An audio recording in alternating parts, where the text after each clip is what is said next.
আসসালামু আলাইকুম। কেমন আছেন বন্ধুরা? আশা করি ভালো আছেন। ইভাশা আইটি ফার্মের পক্ষ থেকে আপনাদেরকে জানাই স্বাগতম। আমরা অ্যাডোবি ফটোশপ 2021 শেখার চেষ্টা করছি।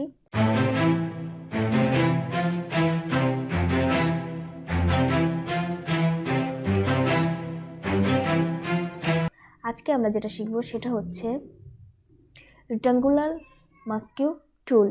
এই টুলের ব্যবহারটা শেখার চেষ্টা করব এবং এর আন্ডারে যে কয়টা টুল আছে সবগুলাই ইনশাল্লাহ শেখার চেষ্টা করব। দেখেন এই আন্ডারে দেখেন 4টা টুলস আছে। তো আমাদের নিচের 2টা টুলস সাধারণত খুব একটা প্রয়োজন হয় না, উপরে 2টা টুলসের প্রয়োজন হয়। তো আমরা এই টুলসগুলোর ব্যবহার শিখব। তাহলে চলুন, প্রথমে আমরা এই যে রেক্ট্যাঙ্গুলার এই টুলটা ক্লিক করলাম। করার পরে আমরা দেখেন আর্টবোর্ডে কিছু অংশ জায়গা সিলেক্ট করলাম। এখন আমরা যে অংশ জায়গাটুকু সিলেক্ট করছি শুধু এই অংশের মধ্যে আমরা কাজ করতে পারবো, বাকি অংশে কিন্তু কোনো কাজ করতে পারবো না। আবার যদি আমরা দেখেন এই যে অংশটুকু সিলেক্ট করছি এখানে এটা দেখেন পুরোপুরি কিন্তু সম্পূর্ণ সাইজটা ঠিক হয়নি। যদি আমরা ঠিকঠাক মতো সাইজটা করে নিতে চাই তাহলে দেখেন কি করতে হবে। দেখেন প্রথমে আমাদের এই যে রেক্ট্যাঙ্গুলার টুলসটা নিলাম, নেওয়ার পরে শিফট চেপে ধরে আমাদের যদি আমরা এভাবে সিলেক্ট করি তাহলে সম্পূর্ণ উপর নিচ সামনে পিছনে দেখেন সবটাই কিন্তু একদম সমান সমান হচ্ছে। এখন আমরা এখানে ছেড়ে দিই, তাহলে অংশটা কিন্তু সিলেক্ট হয়ে গেল। এটার বাইরে কিন্তু আমরা কোনো কাজ করতে পারবো না, কাজ করা যাবে না, হবেই না। এখন দেখেন এই যে আমরা যখন এই টুলসটার ব্যবহার করছি করার পরে দেখেন উপরে যে অপশন বারটা আছে এখানে দেখেন কিছু অপশন দেখা দিচ্ছে। তাহলে এখন আমরা দেখেন এখান থেকে এই অপশনগুলো শিখব। প্রথম অপশনটা যেটা আছে সেটা তো আমরা শিখে নিয়েছি যে একটা জায়গায় আমরা যতটুকু সিলেক্ট করার দরকার ততটুকু সিলেক্ট করতে পারবো। এখন যদি আমরা মনে করি একের অধিক জায়গা আমার সিলেক্ট করা দরকার, যদি আমরা এই যে দেখেন এই যে রেক্ট্যাঙ্গুলার এই টুলসটা নিয়ে যদি এই যে দেখেন যদি সিলেক্ট করি এই যে একটা জায়গায় সিলেক্ট হচ্ছে, আবার যদি এটা করি তাহলে কিন্তু ওটা দেখেন চলে যাবে, একটা করলে আরেকটা কিন্তু চলে যায়। এখন যদি মনে করেন আমার একসঙ্গে 2 জায়গা বা 3 জায়গা সিলেক্ট করা দরকার তাহলে এক্ষেত্রে কি করব দেখেন এই যে এখানে যে এইটা এই জায়গায় আমরা যে অ্যাড টু এখানে আমরা ক্লিক করব। করার পরে দেখেন প্লাসের উপরে 2টা দেখেন প্লাস চিহ্ন বা গুণন চিহ্ন দেখায়, প্লাস চিহ্ন 2টা কিন্তু দেখা দিচ্ছে। এই যে এই একটা করলাম, এই একটা করলাম, এই একটা করলাম, এই একটা করলাম, দেখেন আমরা 5টা করে নিলাম। এখানে কিন্তু আপনার যত ইচ্ছায় আপনি সিলেক্ট করতে পারেন। এখন পরের যে টুলসটা আছে দেখেন যদি মনে করেন যে আমার এই অংশটা একটু আমার যেখান থেকে একটু কেটে দিলে ভালো হয় তাহলে এক্ষেত্রে আমরা এই টুলসটা ব্যবহার করব। করে দেখেন এই যে মাইনাস আছে, এই যে দেখেন কেটে গেল। এভাবে আপনি কেটে কিন্তু সুন্দর করে করতে পারেন। তারপরে যে টুলসটা আছে যদি মনে করেন যে আমার এই এই এই 2টা অংশ প্রয়োজন নেই, শুধু এই 3টা অংশ আমি নিব, তাহলে আমরা এই টুলসের উপর ক্লিক করে এই যে দেখেন এভাবে আপনি একে যতটুকু অংশ জুড়ে আপনি সিলেক্ট করবেন শুধু সেই অংশগুলোই থাকবে, বাকিগুলো কিন্তু ডিলিট হয়ে যাবে। দেখেন কত সিম্পলভাবে কাজগুলো করা যাচ্ছে। অ্যাডোবি ফটোশপ আপনাকে অনেক সিম্পল করে দিয়েছে, তো এভাবে আপনি করতে পারেন। এরপরে যদি আছে যে দেখেন এই যে পরের যে টুলসটা এটার কাজও একই, শুধু এটা আপনার দেখেন সমানভাবেই হচ্ছে, আর এটা হবে আপনার এই যে গোল গোল করে আপনি করতে পারবেন। এই যে দেখেন গোল করে আপনি কোনো কিছু সিলেক্ট করতে পারবেন। এখন যদি কোনো ছবি ধরেন আমরা যদি কোনো একটা ছবি এখানে নিয়ে আসি, ধরেন ফাইল ওপেন, আমরা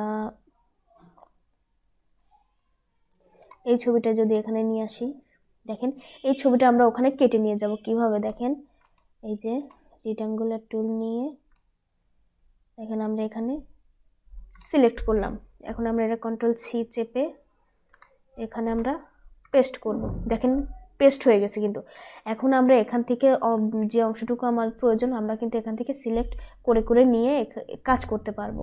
ঠিক আছে, দেখেন ধরেন আমি গোল করে আমার এইখানের এই অংশটুকু আমার প্রয়োজন, আমি গোল করে এতটুকু আমি নিতে পারবো। দেখেন নেওয়ার পরে এটা এই যে এটাতে সিলেক্ট করে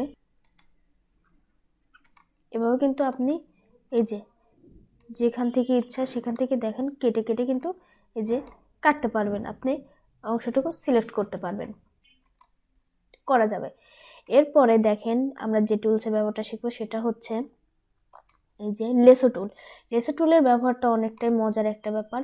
আপনি যখন কোনো কিছু কেটে বা এটার ব্যাকগ্রাউন্ডটা আপনি চেঞ্জ করতে চাচ্ছেন, এক্ষেত্রে লেসো টুলের ব্যবহারটা আমরা করতে পারি। দেখেন আমি যদি এই যে লেসো টুলটা ব্যবহার করে ধরেন আমি যে এটা কাটলাম সুন্দর করে, আমি এটা কেটে এটা এই যে ধরেন এটা আমি কেটে দিলাম, এখন আমি এটাকে চাচ্ছি না, তাহলে আমি যদি ডিলিট অপশনে ক্লিক করি দেখেন এটা কিন্তু ডিলিট হয়ে গেছে। এটা আপনি চাইলে এভাবে যে অংশটুকু বাদ দেওয়ার দরকার এভাবে আপনি সিলেক্ট করে বাদ দিতে পারেন। আবার যদি মনে করেন যে না আমার এই অংশটুকুই আমার লাগবে, বাকি অংশটুকু আমি ডিলিট করব, তাহলে কিভাবে করবেন দেখেন এই যে মাউসের রাইট বাটনে ক্লিক করে এই যে সিলেক্ট ইনভেজ এটাকে ক্লিক করবেন, এই দেখেন পুরোটা কিন্তু সিলেক্ট হয়ে গেছে। এখন যদি আপনি ডিলিটে ক্লিক করেন দেখেন আপনার পিছনের ব্যাকগ্রাউন্ডটা চলে গেছে, শুধু এতটুকুই আপনি পাচ্ছেন বা এতটুকুই যতটুকু আপনি সিলেক্ট করছেন ঠিক ততটুকু আছে। আবার একইভাবে দেখেন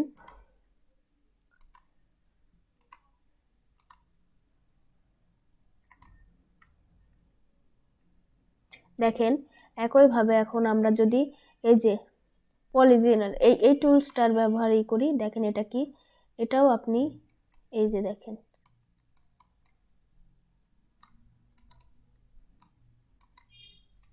এই যে দেখেন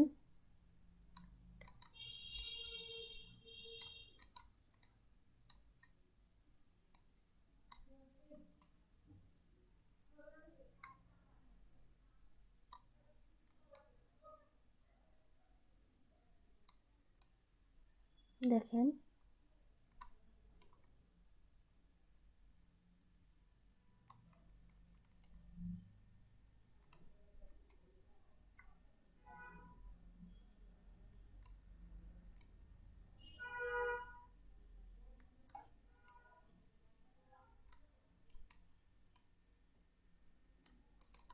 ধরেন এতটুকু আমি সিলেক্ট করে নিলাম।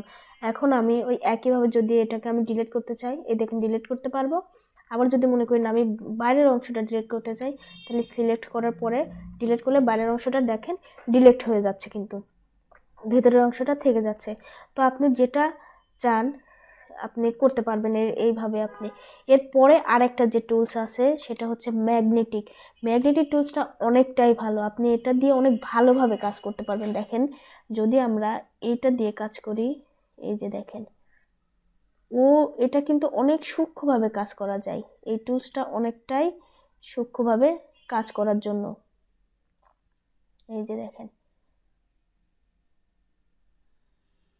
দেখছেন, মানে এই টুলসটা দিয়ে অনেক সূক্ষ্মভাবে কাজটা হবে। আপনার অন্যান্য টুলসগুলো দিয়ে যত সূক্ষ্ম করে করতে না পারবেন এই টুলসটা দিয়ে আপনি অনেক সূক্ষ্মভাবে কাজ করতে পারবেন। এটাও ঠিক একইভাবে দেখেন ডিলিট হয়ে গেল। আবার যদি আমি এটা সেই একইভাবে সিলেক্ট করে তারপর ডিলিট করি তাহলে বাইরের অংশটা ডিলিট হয়ে যাবে, ব্যাকগ্রাউন্ডটা ডিলিট করে আপনি এভাবে কোনো ইমেজ কোনো কিছু নিতে পারবেন। এটা হচ্ছে আপনার লাইফের অনেক বড় একটা উপকারী একটা টুলস। আর এই টুলসগুলোর ব্যবহার অনেক বেশি প্রকারের হয়, কারণ আমাদের অনেক ছবি অনেক কিছু আছে যেগুলো ব্যাকগ্রাউন্ড চেঞ্জ করতে হয়, বা সামনের পার্টটা আমি নিয়ে নিচ্ছি বা এই পার্টটা আমার দরকার নেই, এই ধরনেরই কিন্তু অনেক কিছুই করতে হয়, যার কারণে আমাদের এই টুলসগুলোর ব্যবহারটা বেশি। তো বন্ধুরা কেমন লাগলো আমার ভিডিওটি অবশ্যই কমেন্ট বক্সে জানাবেন, যদি ভালো লেগে থাকে তাহলে লাইক কমেন্ট এবং শেয়ার করবেন। আর যদি কিছু জানা থাকে তাহলে কমেন্ট বক্সে লিখবেন, অবশ্যই আমি আপনাদের প্রশ্নের উত্তর দেওয়ার চেষ্টা করব। আর আমার এর আগের ভিডিওটি যদি আপনারা না দেখে থাকেন তাহলে ডিসক্রিপশন বক্সে লিংক দেওয়া আছে, অবশ্যই আপনারা দেখে নেবেন। কারণ অ্যাডোবি ফটোশপ এমন একটা জিনিস যেটা আপনি যদি সিরিজ আকারে আপনি সিরিয়াল বাই সিরিয়াল না দেখেন তাহলে কিন্তু হঠাৎ করে আপনি বুঝতে পারবেন না, কারণ এটা আমার 3 নাম্বার পার্ট। আপনি যদি 1 2 না দেখেন তাহলে 3 নাম্বার পার্টটা বোঝা অনেকটাই কষ্টকর। সো বন্ধুরা অবশ্যই আমার 1 2 ভিডিওটা দেখবেন আর ভালো থাকবেন, আমার জন্য দোয়া করবেন। আসসালামু আলাইকুম।